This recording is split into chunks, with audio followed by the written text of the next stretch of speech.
नमस्कार, आप देख रहे हैं टीडीसी न्यूज। कोरोना को लेकर लोग भले ही लापरवाह हो रहे हों, लेकिन अब कोरोना के केस रोज नया रिकॉर्ड तोड़ रहे हैं। बीते 24 घंटे में कोरोना के करीब 46,000 नए केस सामने आए, जबकि 1,129 लोगों की जान चली गई। स्वास्थ्य मंत्रालय द्वारा रोजाना जारी किए जाने वाले आंकड़ों के मुताबिक कोरोना वायरस का कुल मामला अब 12,38,000 के पार जा चुका है और इस महामारी ने अब तक 29,861 लोगों की जान ले ली है। देश के सबसे बड़े राज्य यूपी की भी स्थिति ठीक नहीं है। पिछले 24 घंटे में यूपी में कोरोना के 2,529 नए मामले सामने आए। इसके साथ ही उत्तर प्रदेश में कोरोना मरीजों की कुल संख्या 55,000 के पार जा चुकी है, जबकि अब तक उत्तर प्रदेश में कोरोना 1,298 लोगों की जान ले चुका है। उधर चुनाव आयोग ने कोरोना महामारी के चलते 7 सितंबर तक 8 सीटों पर होने वाले उपचुनाव को स्थगित कर दिया है। चुनाव आयोग ने कहा है कि जैसे ही स्थितियां अनुकूल होंगी वैसे ही चुनाव कराए जाएंगे। जिन राज्यों में उपचुनाव स्थगित किए गए हैं उसमें बिहार, असम, मध्य प्रदेश और केरल की एक सीट, जबकि तमिलनाडु और यूपी की 2 सीटों पर होने वाले उपचुनाव को चुनाव आयोग ने स्थगित किया है। अब खबरें राजस्थान के पायलट बनाम गहलोत से। हाईकोर्ट के आदेश के खिलाफ राजस्थान स्पीकर सीपी जोशी की याचिका पर सुप्रीम कोर्ट में सुनवाई हुई, जहां सुप्रीम कोर्ट ने हाईकोर्ट के फैसले पर रोक लगाने से इनकार कर दिया। हालांकि सुप्रीम कोर्ट ने यह जरूर कहा कि हाईकोर्ट का फैसला सुप्रीम कोर्ट के फैसले के अधीन होगा। आपको बता दें कि हाईकोर्ट कल फैसला सुनाएगा और सुप्रीम कोर्ट सोमवार को सुनवाई करेगा। सुप्रीम कोर्ट इस बाबत सुनवाई करेगा कि क्या हाईकोर्ट स्पीकर के नोटिस के खिलाफ दायर याचिका पर सुनवाई कर सकता है या नहीं। सुप्रीम कोर्ट कानून के बड़े सवाल यानी सुप्रीम कोर्ट स्पीकर के अधिकार बनाम कोर्ट के क्षेत्राधिकार पर विचार करेगा।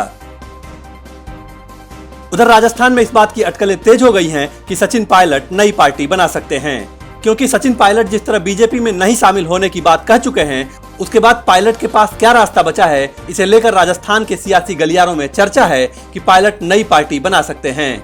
लेकिन सबसे बड़ा सवाल है कि राजस्थान के इतिहास में अभी तक क्षेत्रीय दल कोई जगह नहीं बना पाए हैं। पिछले 4 दशक से प्रदेश में कांग्रेस और बीजेपी में सीधी टक्कर रहती है और इन दोनों पार्टियों का विकल्प अभी तक कोई नई पार्टी नहीं बना पाई है। ऐसा नहीं है कि प्रदेश में क्षेत्रीय पार्टियां नहीं बनी, लेकिन वे पार्टियां जनता के दिलों में खास जगह नहीं बना पाई। बड़ी खबर आर्थिक जगत से, जहां रिजर्व बैंक ऑफ इंडिया ने कहा है कि वित्त वर्ष 2019-20 में सार्वजनिक क्षेत्र के तत्कालीन 18 बैंकों द्वारा कुल करीब 1.5 लाख करोड़ की धोखाधड़ी के मामले सामने आए। एक आरटीआई के जवाब के तहत रिजर्व बैंक ने यह जानकारी दी है। आरटीआई से मिले आंकड़ों पर गौर करें तो पिछले वित्त वर्ष में धोखाधड़ी का सबसे बड़ा शिकार सरकारी क्षेत्र का शीर्ष बैंक भारतीय स्टेट बैंक बना। अकेले स्टेट बैंक द्वारा इस अवधि के दौरान करीब 45,000 करोड़ रुपए की धोखाधड़ी के मामले सूचित किए गए। यानी बीते वर्ष के दौरान कुल हुई धोखाधड़ी का 30% अकेले स्टेट बैंक के खाते में रहा। इस फहरिस्त में दूसरे स्थान पर पंजाब नेशनल बैंक, जबकि तीसरे स्थान पर बैंक ऑफ बड़ौदा रहा।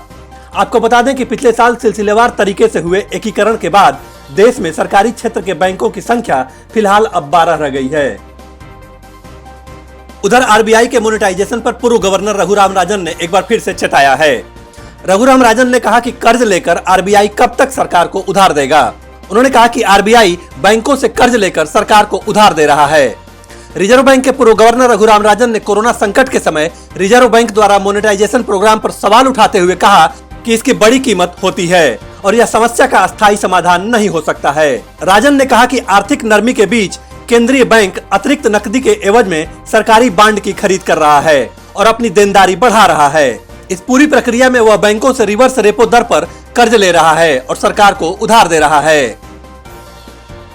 उधर अयोध्या में राम मंदिर भूमि पूजन मुहूर्त को लेकर एक नई बहस शुरू हो गई है।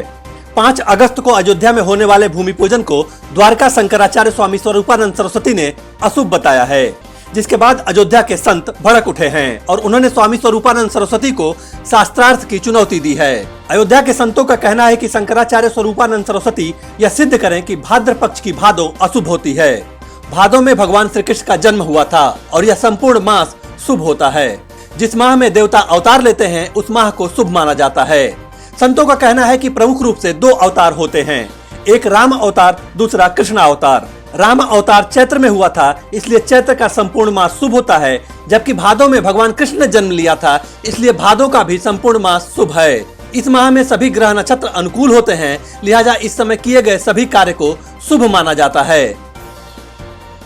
उधर हिंदी सिनेमा के महानायक अमिताभ बच्चन पिछले कई दिनों से कोरोना वायरस से जंग लड़ रहे हैं। इस बीच खबर आई कि अमिताभ बच्चन ठीक हो गए हैं। बिग बी का कोरोना टेस्ट नेगेटिव आया है और उन्हें कुछ दिनों में ही अस्पताल से डिस्चार्ज कर दिया जाएगा। लेकिन अमिताभ बच्चन ने खुद ट्वीट कर इन खबरों को गलत बताया। बिग बी ने लिखा कि यह खबर गलत, गैर जिम्मेदार, फर्जी और गंभीर झूठ है। आपको बता दें कि 11 जुलाई को अमिताभ बच्चन अपने बेटे अभिषेक बच्चन के साथ अस्पताल पहुंचे थे, जहां दोनों का कोरोना टेस्ट किया गया, जिसमें पहले अमिताभ और फिर अभिषेक बच्चन पॉजिटिव पाए गए थे। बाहुबली के साथ काम करने के लिए दीपिका पादुकोण ने फीस को लेकर अब सारे रिकॉर्ड तोड़ दिए हैं। दरअसल एक्ट्रेस दीपिका पादुकोण की आने वाली एक फिल्म जबरदस्त चर्चा में है।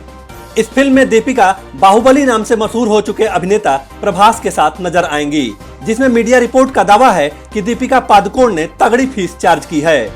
कहा जा रहा है कि इस फिल्म में दीपिका ने 20 करोड़ रुपए फीस के रूप में चार्ज किया है। इसके साथ ही दीपिका भारतीय सिनेमा की अब तक की सबसे ज्यादा फीस लेने वाली एक्ट्रेस बन गई हैं।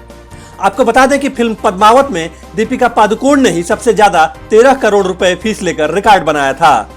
इस रिपोर्ट में यह भी बताया गया है कि दीपिका की फीस प्रभास के जितनी नहीं है, क्योंकि प्रभास को इस फिल्म के लिए 50 करोड़ रुपए मिल रहे हैं, जबकि दीपिका की फीस 20 करोड़ रुपए ही मानी जा रही है। तो फिलहाल आज के लिए इतना ही। बाकी की ताजा तरीन खबरों के लिए देखते रहिए TDC न्यूज।